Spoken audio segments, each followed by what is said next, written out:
Welcome back, everybody. Okay, so hopefully I trust that you're having fun, you are learning something, you're taking breaks in between. We are halfway through the presentation, and I trust that you have learned something new and hopefully inspired to create also training material in which you can share your best practice and ways in which you have found engages your students better during these times for e-learning. Right, so the next we're going to look at is called Google Forms and creating quizzes on Google Forms. The reason I'm including this in the presentation is it marks automatically, which is a lifesaver and time saver. And apart from marking automatically, it allows for you to have greater input into the responses or the feedback, the immediate feedback that students can get if they select a correct answer or incorrect answer, and the students get their results immediately at the end if you choose that option, or you can choose to have the marks sent to them later after you have marked the scripts, for example, but we'll get into that later. It also saves all the responses in one neat place on Google, which you can then transfer or extract into Excel, and then it creates a neat spreadsheet with the columns with the questions, the students' responses, the mark that they achieved, and also their information if that's one of the questions or responses you require. And what it does also is it creates a date and time stamp. So if you have set a timeline to it or a deadline to it, students that access this link or answers the questions after the deadline, that actual date and time will reflect. So let's have a look at how to create a Google form and the capabilities of the quizzes. So once you open up your internet and go to Google, right, www.google.co.za, and you have a Gmail account, for example, you will then see your profile actively in the corner, and then you have access to your Gmails and images that you may have uploaded to the cloud. But this little function over here, Google Apps, once you click on it, you have all the different apps that Google offers. So Maps, YouTube, your Play Store, your Gmail, Google Meetings, etc. But the one we are interested in is the Google Drive, right? So this is your Google storage space. So let's click on Google Drive. Once you open up Google Drive, you will then see any recent documents that you have uploaded or downloaded. So if I scroll down, I will see all my other documents that I've downloaded or received as attachments through my Gmail, and it will actually show you your storage capacity. So you get 15 gigs free, of which I've used 12.8. so it's time for me to actually go and clear out my Google storage, which is 85% full. But for today's or this presentation, we are looking at the Google Forms, the quizzes. Now these are ones that I've created already and sent to students to complete. So if you want to create a new one, simply select new and you go to more. Now you can create a live Google document, Word, Excel, PowerPoint slides, right? So you're sharing it with other people that are on the internet with you at that time for live interaction. Now we can go to Google Forms, right? So you can create a blank form or from their templates. Let's go to a blank form. Right, once you have your blank form, you can click at the top left hand corner and give it a name. So let's call it test 1, and this will be for topic 1, for example, right?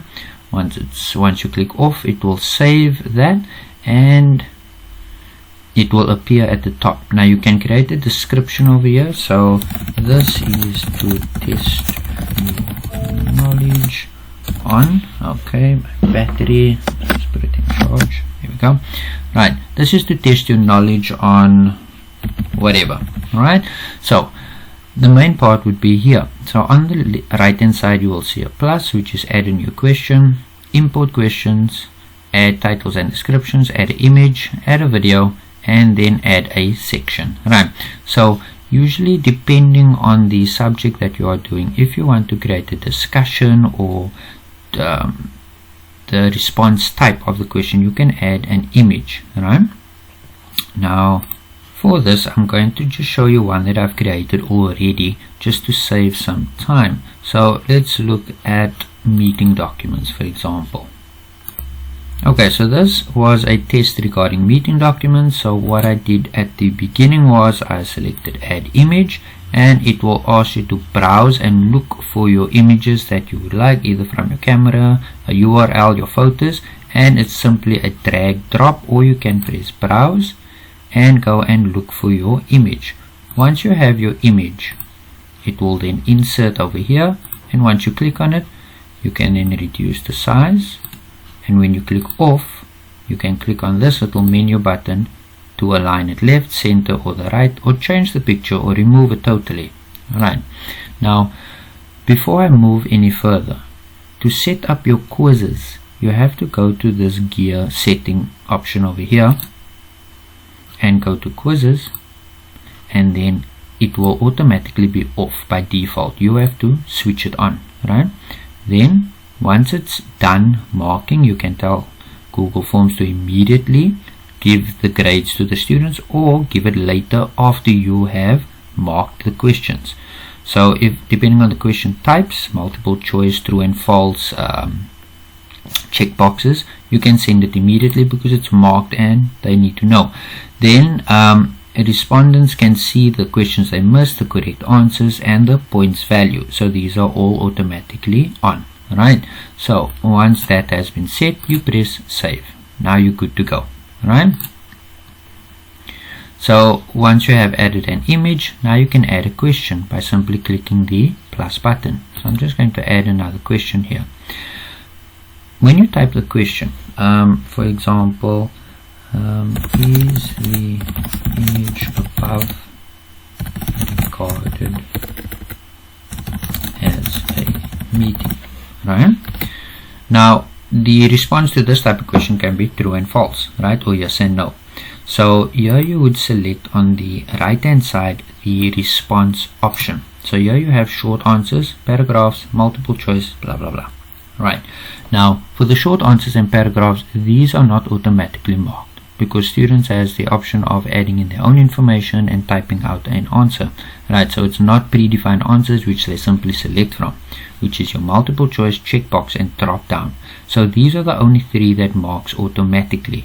Anything else you have to mark manually and then send them their results. Right, so if we take multiple choice, it means that you give them multiple answers of which only one is correct.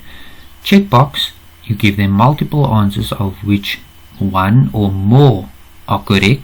And a drop down box is just a very neat display of many answers in a drop down box of which one is only correct. So if we take multiple choice and option 1, let's say this is true, and option 2, we can say false. Right, now before going to the next question, you would go to answer key. Right, now in answer key, you would select the value of marks. So if they get it right, it's 1 mark.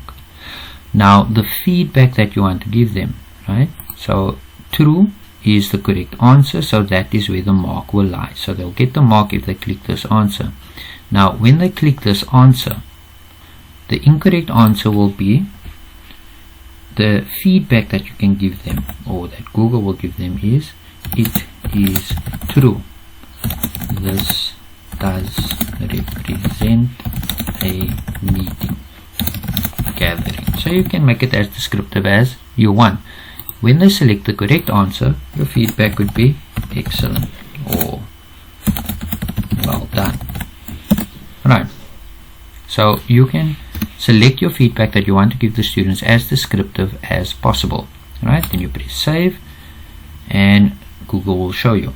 Right, so you can then carry on either adding images or questions. So my advice would be add one image and then add multiple questions related to one image. Then you can always say refer to the image above, refer to the image above, then add a new image and then new set of questions. But it will take a lot of time to create one image per question. So yeah, just work out what works best for you. Once it's done, right, we press send. Now you can either send it directly now to recipients via email or later. So generally I do it later. So you can click on the second tab, which is a link, and once you come here, there's a link that's created. Now this is a very long link, so Google Forms has neatly created this option to shorten the link. So now I can just highlight and then say copy, and this is now copied to my clipboard. And again, like I did with my videos, I can create a little text document and then call it Google Test, and then your subject ODP. And then once you're in there, we can call this topic 1, and then right click and paste. So there's the link that I will send to my students for the ODP test for topic 1. Once they have completed the responses, it will automatically come back to Google. Right, so let's just see that. Once they have responded, it will come back here. So check in 2 days time or when the deadline was, then you click on responses. Once you click on responses, it will show you the different answers, the average answer, the average mark obtained. You can check it per question, and here you will see 12 students has responded. Right, now you can go check individually. So the first person got 18 out of 20. The second response person got 17 out of 20. So one of the questions you could add here, which I generally do at the bottom over here, let me show you, is I'll ask them to insert their details, right? So their name, surname, their subject, their group, their WhatsApp, and their email. So then I can keep it current in terms of any contact information that has changed, and this will then import in Excel as well. So once all the responses are done, you look up here, there will be a little green logo with a small cross on it, and it says view responses in Excel. Right, when I click on that, right, it will then load, and here you will see the date and timestamp when the student sent it in, the score that they got, and the questions per column and the answers that the students provided. So this you can then save on your desktop and then keep it for record purposes, and it is neatly displayed in one spreadsheet, all the marks. So this is the benefit that I found using Google Forms, the quizzes, in terms of its time convenience, the display, and the record keeping capabilities and benefits of using this during e-learning.